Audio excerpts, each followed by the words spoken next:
सुर में गाना सीखिए पाधानीसा ऐप के साथ। AI powered personal music teacher from Saregama.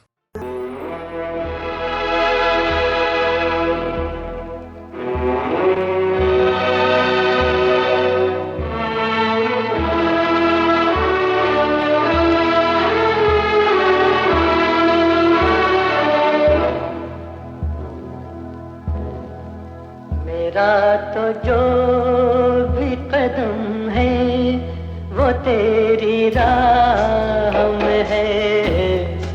मेरा तो जो भी कदम है वो तेरी राह में है। कि तू कहीं भी, कि तू कहीं भी रहे, तू मेरी निगाह में है। मेरा तो जो भी कदम है वो तेरी राह में है। कि तू कहीं भी रहे, तू मेरी निगाह में है।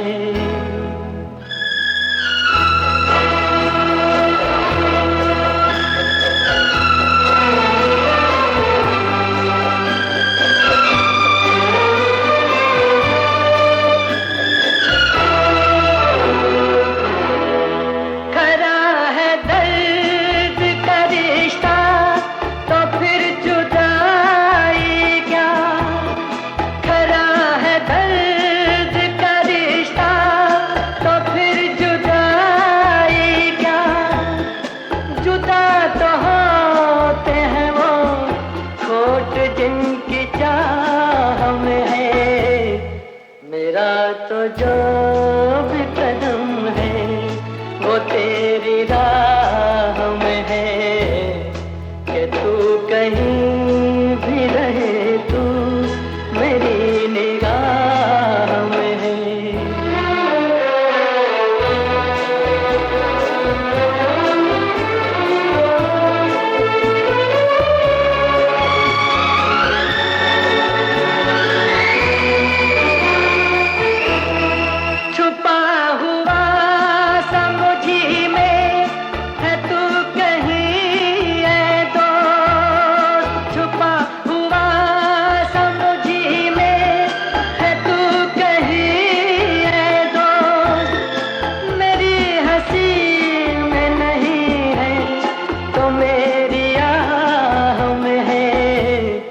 मेरा तो जो भी कदम है वो तेरी राह में है।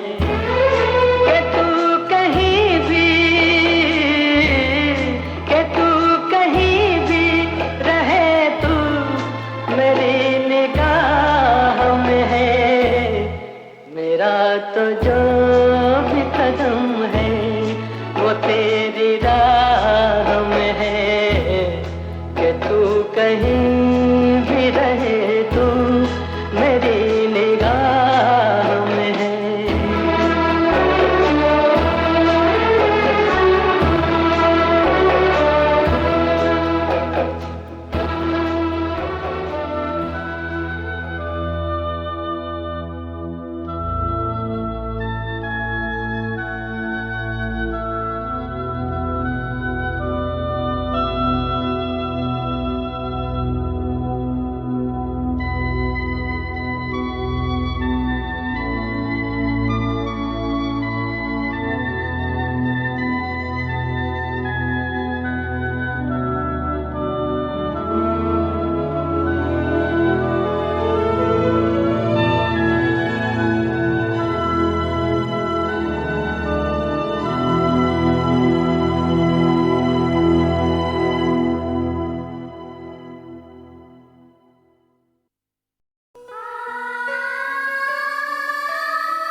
हथेली पर चांद जगमगाता है।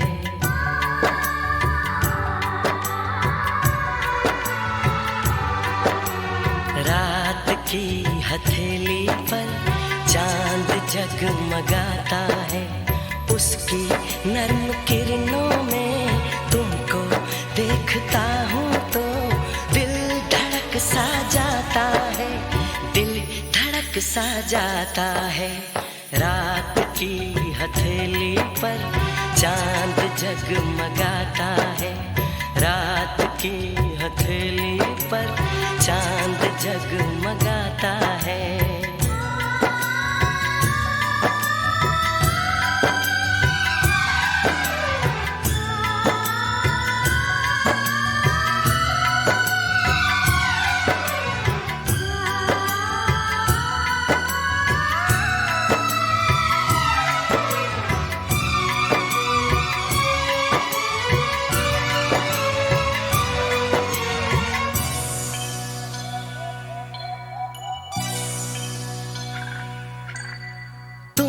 कहाँ से आई हो,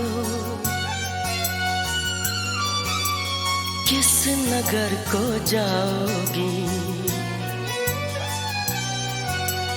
तुम कहाँ से आई हो, किस नगर को जाओगी। सोचता हूँ मैं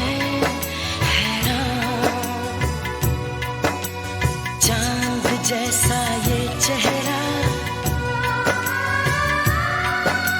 रात जैसी ये जुल्फें,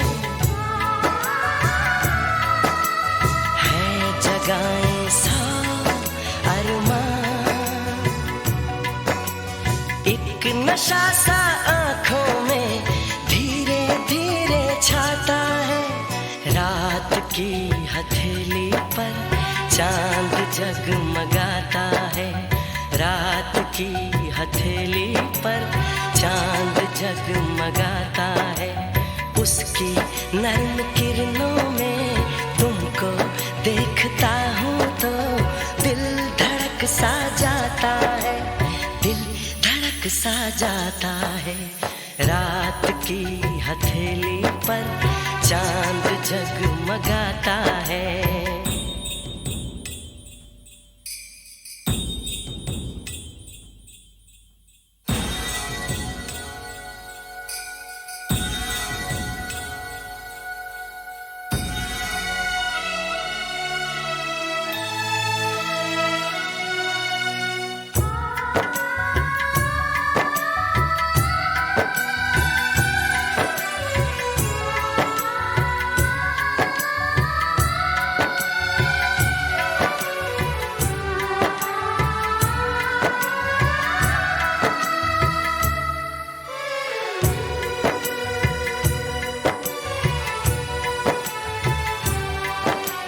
मेरी इस तन्हाई में,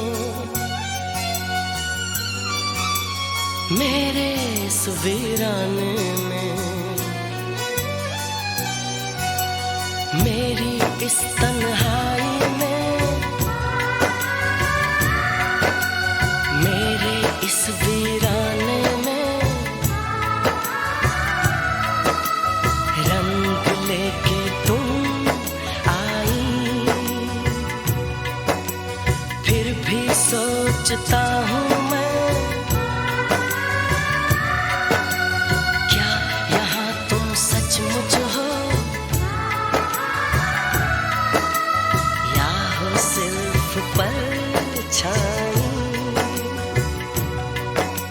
ख्वाब जैसे बनता है और टूट जाता है, रात की हथेली पर चांद जगमगाता है, रात की हथेली पर चांद जगमगाता है, उसकी नर्म किरणों में तुमको देखता हूँ तो दिल धड़क सा जाता है, दिल धड़क सा जाता है।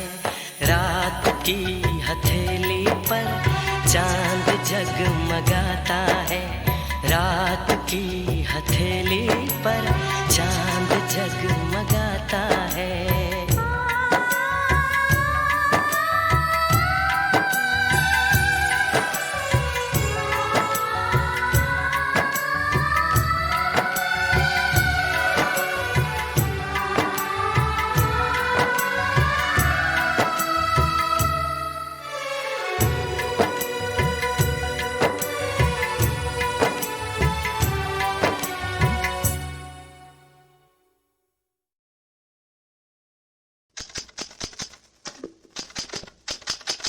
गया। बेटी, ये किशोर साहब का पिस्तौल रिपेयर के लिए आया था, जाने कहाँ रख दिया? जरा तुम ही ढूंढ दो। मैं खुद ही रख के भूल गया था। मेरी तरह मेरी याददाश्त भी बूढ़ी हो गई है। लेकिन बेटी, तू क्यों खामोश रहती है? तेरे तो हंसने के दिन हैं, खेलने के दिन हैं। ऐसे ही चुप रहने की आदत सी हो गई है। मैं सब समझता हूं बेटी। वक्त सबसे बड़ा इलाज है। अल्लाह तुझे हिम्मत दे, सबकी ताकत दे।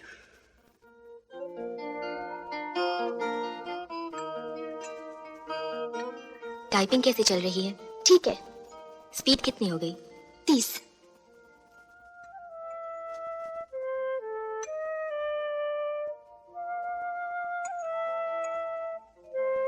अशोक जी की चिट्ठी आई? आई। जवाब दिया? नहीं। जवाब तो देना चाहिए। क्या जवाब देती? दीदी मुबारक हो, मैंने स्टेनो टाइपिंग का डिप्लोमा पास कर लिया है।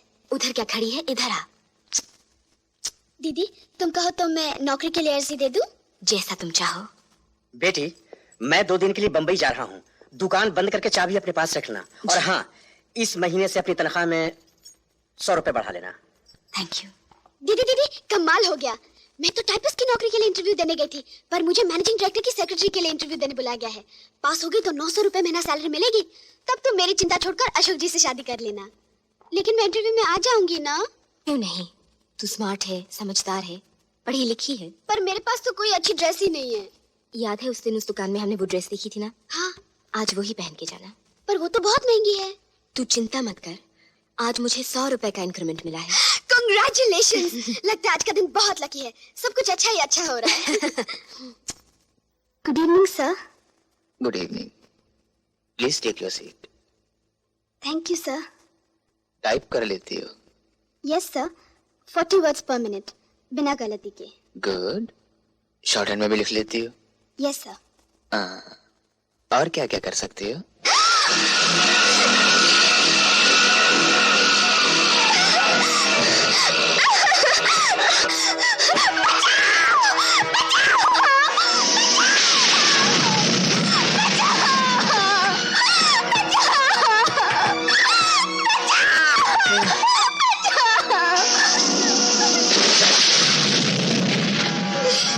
यहाँ तुम्हारी आवाज सुनने वाला कोई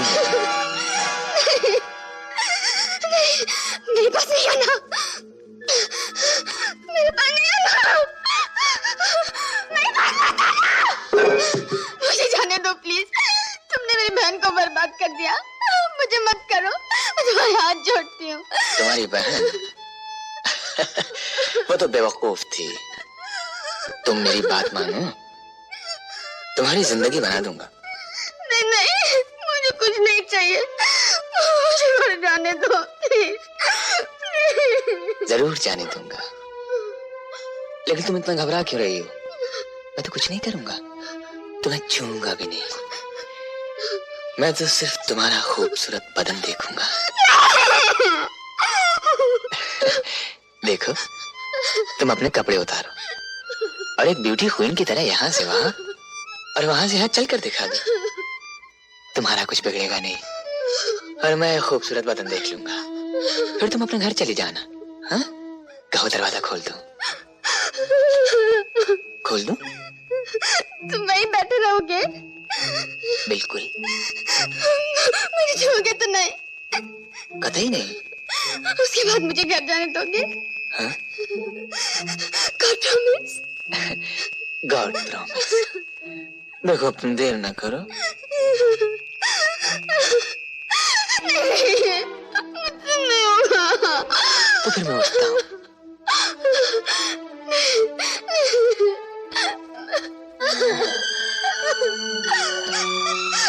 अब मैं जाऊँ? हाँ, जाओ।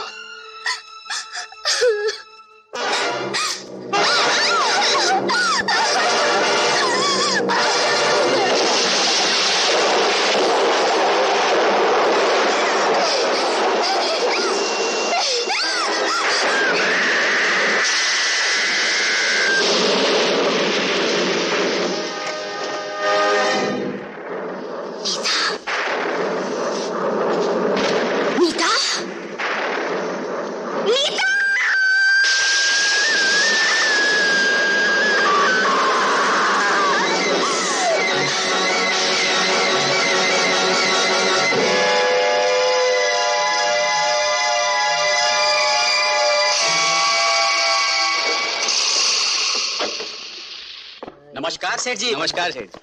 नमस्कार नमस्कार। कैसे हैं आप? क्लास जी ठीक है। सेठ जी आपने गुप्ता हॉस्पिटल बनवाकर बड़े ही पुण्य का काम किया है। जी हाँ, आप जैसे धर्मात्मा दो चार और पैदा हो जाएं तो इस देश का उद्धार हो जाए।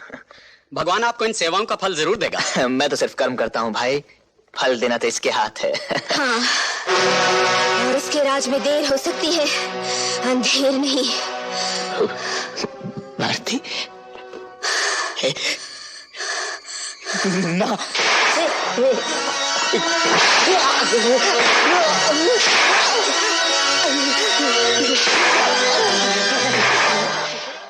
क्या तुमने रमेश गुप्ता का खून किया है? जी, तो तुम अपने जुर्म का इकबाल करती हो।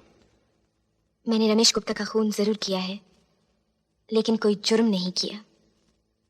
खून किया है लेकिन जुर्म नहीं किया? अदालत समझी नहीं। जज साहब, उस कुर्सी पर बैठकर आपने भी सैकड़ों खून किए हैं, कई लोगों को फांसी दी है। इससे आप मुजरिम या खूनी तो नहीं हो जाते? क्योंकि मैं इंसाफ करता हूं। रमेश गुप्ता को सजाए मौत देकर मैंने भी इंसाफ किया है, जुर्म नहीं। अफसोस सिर्फ इस बात का है कि ये इंसाफ मैंने 2 साल पहले क्यों नहीं किया। 2 साल पहले? जो कुछ कहना है साफ साफ कहो।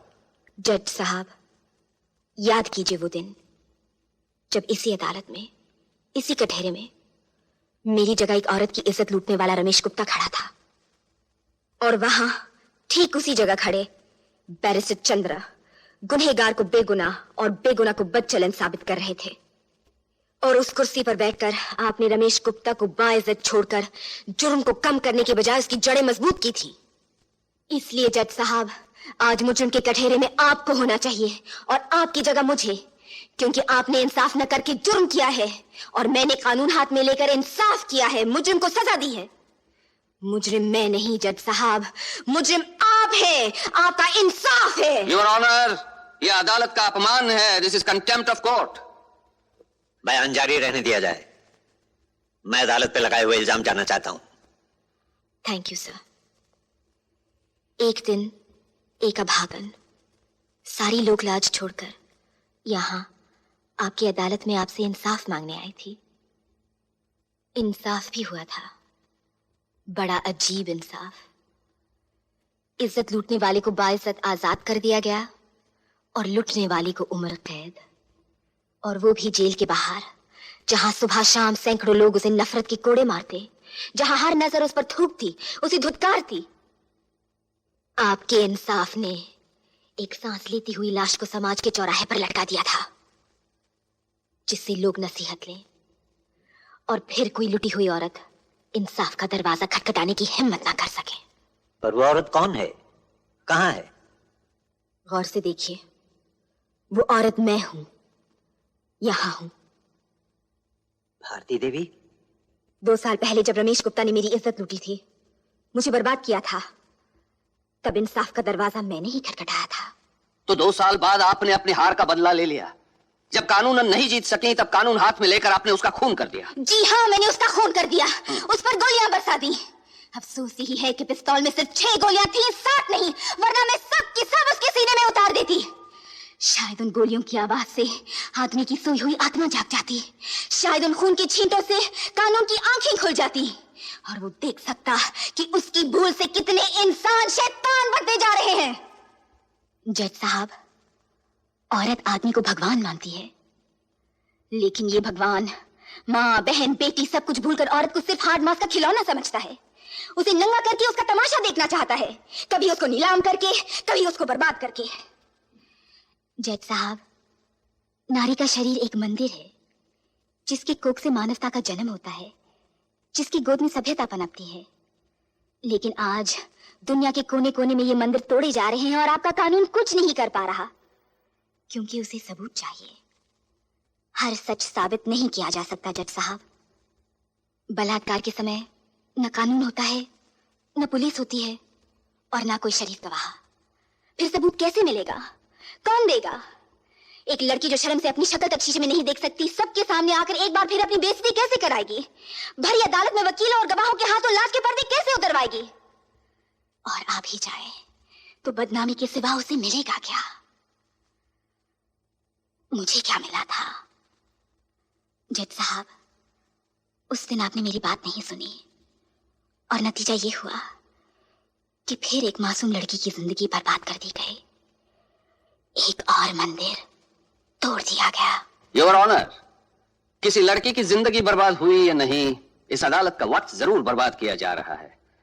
यह कहना कि मिस्टर रमेश गुप्ता ने किसी मासूम लड़की की जिंदगी बर्बाद की और उस जोश में आकर भारती देवी ने उसे सजाए मौत दे दी, यह एक कहानी है, क्योंकि न पुलिस की रिपोर्ट में किसी और लड़की का जिक्र है, न कोई लड़की अदालत के सामने आई है। अगर होती तब तो आती। पर ये सच है कि वो लड़की है तो कहां है? उसका नाम क्या है? काम क्या करती है? सामने क्यों नहीं आती? वो लड़की कहाँ है?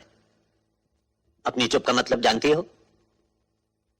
सजाए मौत उसको अदालत में लाकर बदनाम करने से अच्छा है कि मुझे मौत दे दी जाए।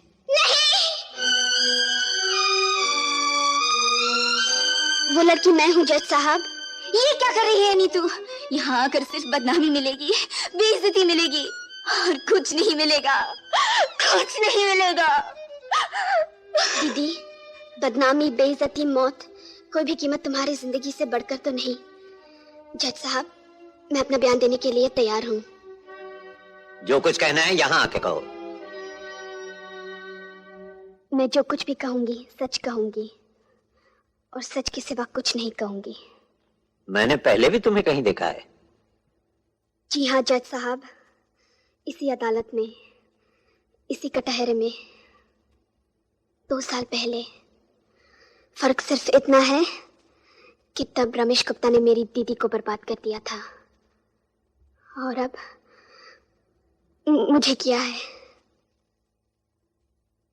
मिस्टर चंदा, मैं तुमसे कुछ सवाल पूछ सकता हूँ?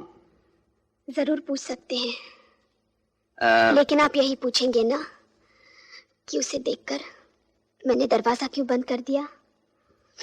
वकील साहब, दरवाजा मैंने बंद नहीं किया, वो तो पहले से ही बंद था। आप पूछेंगे मैंने मदद के लिए किसी को पुकारा क्यों नहीं, शोर क्यों नहीं मचाया? मैंने बहुत शोर मचाया, पर मेरी आवाज सुनने वाला कोई नहीं था। मदद के लिए भगवान को भी पुकारा, पर वो भी नहीं आया। वकील साहब, वो भी नहीं आया और मैं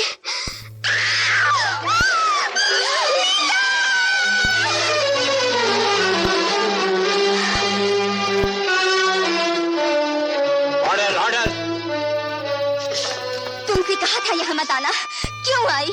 यहाँ इंसाफ नहीं मिलता, बदनामी मिलती है। इन्हें तो सबूत चाहिए। सबूत तुम कहाँ से लाओगी? जो कुछ पास था वो तो खो चुकी, अब तो लाश ही बाकी रह गई है और लाशें बोला नहीं करती। जज साहब, मैंने चाहा था कि मेरी बहन की कहानी दुनिया की जुबान तक न पहुंचे। वो इस जिंदा मौत से बच जाए जिसने मेरी जिंदगी में जहर घोल दिया है, पर इसने मेरी बात नहीं मानी। हर एक जिंदा लाश को बचाने के लिए दूसरी जिंदा लाश कटहरे में आकर खड़ी हो गई। ये वो जगह है नीतू जहां भगवान कृष्ण भी आकर खड़े हो जाए तो लोग उनका विश्वास नहीं करेंगे। उन्हें भी अपनी ही गीता पर हाथ रखकर कसम खानी पड़ेगी, सबूत देना पड़ेगा। तू सबूत कहां से लाएगी? वकील साहब तो फिर साबित कर देंगे कि बलात्कार नहीं, मोहब्बत है। लेकिन तू कैसे साबित करेगी कि ये मोहब्बत नहीं, बलात्कार है? वकील साहब, आप तो रोज लोगों से सैकड़ों सवाल पूछते हैं। इजाजत हो तो आज मैं आपसे एक सवाल पूछूं? पूछिए। हर समझदार वकील जानता है कि सच क्या है और गुनहगार कौन है। आपको भी पता था कि मेरे साथ बलात्कार किया गया था, फिर आपने सच क्यों छुपाया? इंसाफ क्यों नहीं किया? इंसाफ करना मेरा काम नहीं है, वो जज साहब का काम है। मेरा काम, मेरा फर्ज सिर्फ अपने क्लाइंट की वकालत करना है, उसको बचाना है, और हर वकील का यही फर्ज होता है। मैंने सिर्फ अपना फर्ज पूरा किया था। वकील साहब, अपना फर्ज पूरा करने के लिए आपको तो ढेर सारे रुपए मिले, नाम मिला, पर इस बेगुनाह को क्या मिला? समाज को क्या मिला? इंसानियत को क्या मिला? क्या इनके लिए आपका कोई फर्ज नहीं? आपने कभी सोचा है वकील साहब, कुछ रुपयों के लिए आप जिन शैतानों की रक्षा कर रहे हैं वो एक दिन आपके बच्चों को भी खा सकते हैं? कभी सोचा है कि इसकी जगह आपकी बेटी भी हो सकती थी? जो इसके साथ हुआ है उसके साथ भी हो सकता था। देखिए, इसकी तरफ देखिए। आपने रमेश गुप्ता को बचाकर जो फर्ज पूरा किया था उसका अंजाम देखिए। इसके होंठों से सारी मुस्कुराहट नोचकर इतनी सिसकियां भर दी गई हैं जो कभी कम नहीं होंगी। इतने ढेर सारे आंसू दे दिए गए हैं कि डूबने के लिए समुद्र ढूंढने की जरूरत नहीं पड़ेगी। इसके जिम्मेदार आप हैं वकील साहब, और आप भी जज साहब। उस दिन आपने एक मुजरिम को छोड़कर इंसाफ की कब्र पे बेइंसाफी का बीज बोया था। वो बीज पेड़ बन गया, एक और मंदिर आपके इंसाफ की भेंट हो गया।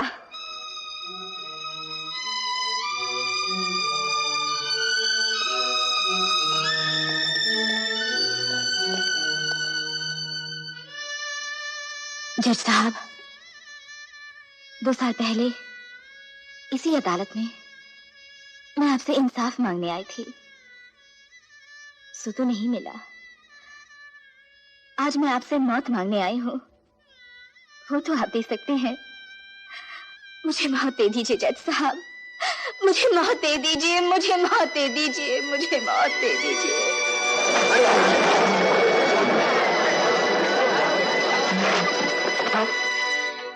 कानून की तारीख में शायद पहली बार किसी मुल्जिम ने इंसाफ को मुजरिम ठहराया है। हम भारती देवी की हिम्मत और सच्चाई की इज्जत करते हैं, लेकिन भारती देवी ने कानून अपने हाथ में लेकर जुर्म किया है, चाहे वो उनके ख्याल से इंसाफ करने के लिए ही क्यों ना हो। अगर इसी तरह हर शख्स कानून अपने हाथ में लेकर इंसाफ करने लगे तो दुनिया में ना कानून रहेगा ना इंसाफ। मैं जज होते हुए भी कानून का पाबंद हूं, और मुझे भी कोई हक नहीं कि मैं कानून के दायरे के बाहर जाकर कोई फैसला करूं। भारती देवी ने खून किया है, उन्हें इसकी सजा मिलनी चाहिए, लेकिन यह खून जानबूझ के नहीं किया गया। ऐसे हालात में किया गया है जबकि कोई भी मां या बहन खून करने पे मजबूर हो जाती। इसलिए अदालत को भारती देवी के साथ हमदर्दी है, और गिरफ्तारी के बाद जेल की हिरासत में काटे हुए दिनों को ध्यान में रखते हुए अदालत के उठने तक भारती देवी को यहां कटहरे में खड़े रहने की सजा देती है। वाह, क्या इंसाफ किया। इसको कहते हैं इंसाफ। और जनाब अली, क्या कानून का नुक्ता निकाला है। हमारा सजा भी दे दी और भी कर दिया। इसे कहते हैं इंसाफ। जब तक समाज है जुर्म होते रहेंगे, लेकिन बेइंसाफी जुर्म से भी बड़ा गुनाह है। 2 साल पहले इसी कुर्सी पर बैठकर मैंने भी यह गुनाह किया था। इसलिए कानून की यह कुर्सी मैं हमेशा के लिए छोड़ता हूं, क्योंकि जो कानून रक्षा नहीं कर सकता उसे सजा देने का भी कोई अधिकार नहीं। इंसाफ का तराजू जो हाथ में उठाए, जुर्मों को ठीक तोले, जुर्मों को ठीक तोले।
रहा जमाना पीछे, मैं सोया अखियां मीचे।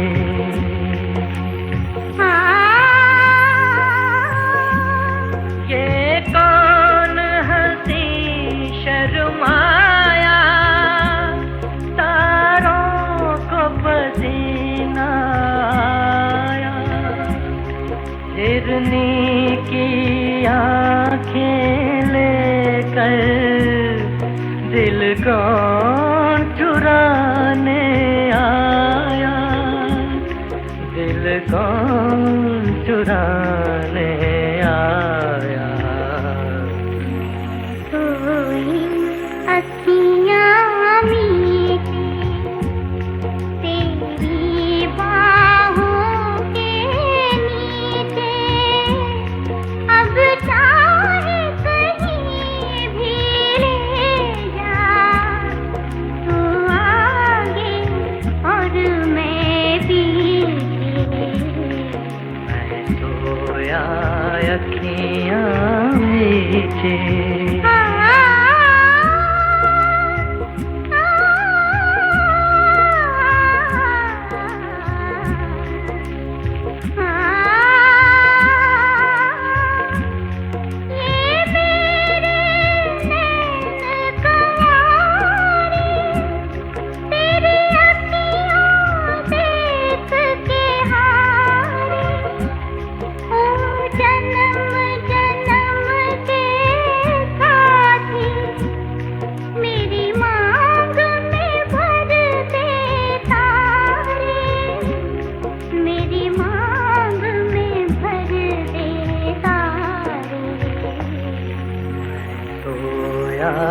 अखियां तेरी जुल्फों के नीचे, दुनिया को भूल दीवानी, अब रहा जमाना पीछे, मैं सोया अखियां मीचे।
सफर ढूंढता हूँ, मोहब्बत की मैं रह गुजर ढूंढता हूँ।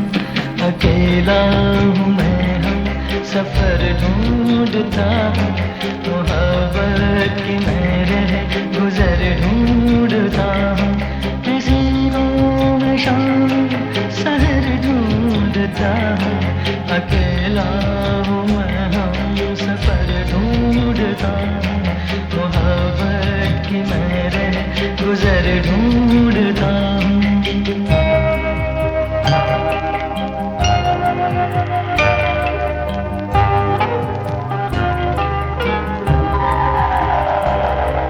ये महकी हुई रात कितनी हंसी है, ये महकी हुई रात कितनी हंसी है, मगर मेरे पहलू में कोई नहीं है, मगर मेरे पहलू में कोई नहीं है। मोहब्बत भरी एक नजर ढूंढता हूँ, अकेला हूँ मैं हम सफर ढूंढता हूँ, मोहब्बत की मैं रह गुजर ढूंढता हूँ।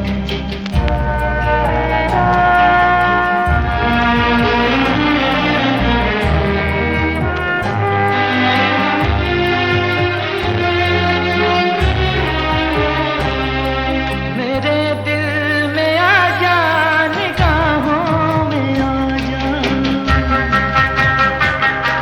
मेरे दिल में आ जा, निगाहों में आ जा, मोहब्बत की रंगीन राहों में आ जा, मोहब्बत की रंगीन राहों में आ जा। तुझी को मैं ओ बेखबर ढूंढता हूँ, अकेला हूँ मैं हम सफर ढूंढता हूँ, मोहब्बत की मैं रह गुजर ढूंढता हूँ।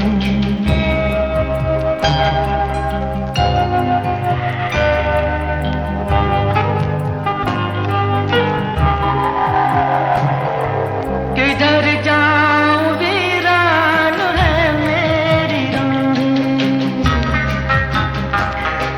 किधर जाऊं वीरान है मेरी राहें, किसी को न अपना सकी मेरी आहें, किसी को न अपना सकी मेरी आहें।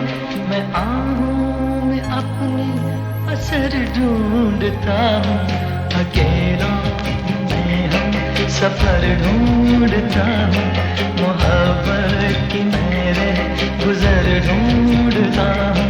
किसी को शाम सहर ढूंढता हूँ, अकेला मैं हम सफर ढूंढता हूँ, मोहब्बत की मैं रह गुजर ढूंढता हूँ।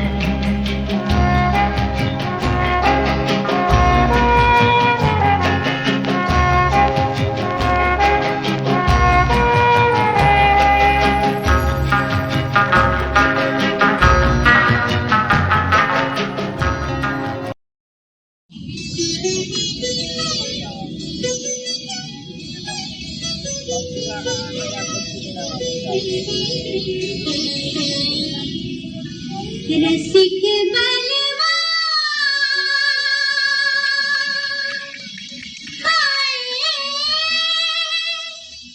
दिल क्यों लगाया, तुझसे दिल क्यों लगाया, जैसे रोग लगाया। रसिक बलवा